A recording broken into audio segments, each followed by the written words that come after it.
Once upon a time, there was a grand and imposing house located on the outskirts of a small, idyllic town. The house was built in the late 1800s by a wealthy family and was known for its lavish parties and extravagant events. However, the house's dark history started when a murder took place. The family's patriarch, a wealthy and influential businessman named Benjamin, had a secret that he would do anything to protect. One day, his eldest son, John, discovered his father's secret and threatened to expose him. In a fit of rage, Benjamin murdered his own son and buried him somewhere in the house's sprawling grounds. Despite his efforts to cover up the crime, strange things began to happen in the house. Doors would slam shut on their own, and ghostly apparitions could be seen in the halls.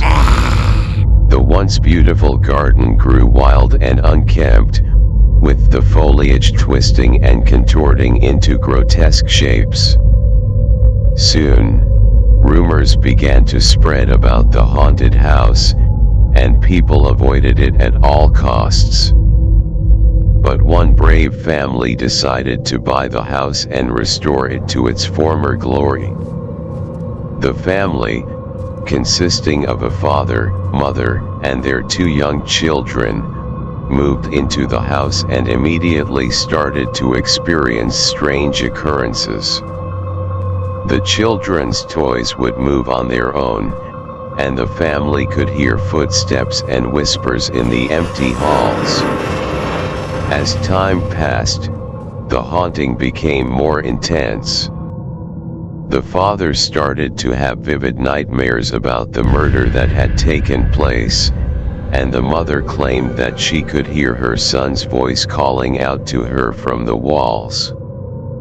Desperate for answers, the family began to investigate the history of the house and discovered the dark secret of the murder. They attempted to contact the ghost of John, hoping to put his spirit to rest and end the haunting. But their attempts were in vain, and the haunting grew stronger. The family began to feel as though they were being watched constantly, and the once beautiful house became a place of terror. Finally, one stormy night, the family was forced to flee the house as the ghostly apparitions grew too intense to bear. They abandoned the house and never looked back, leaving the once grand estate to fall into ruin. They started their living happily ever after, forgetting all what happened to them to the haunted house. To this day, the house still stands, a looming reminder of the horrors that took place within its walls. It is said that the ghost of John still roams the halls, seeking revenge for his untimely death and haunting anyone who dares to enter the haunted house. If you like our story, please do like, share and don't forget to subscribe to our channel.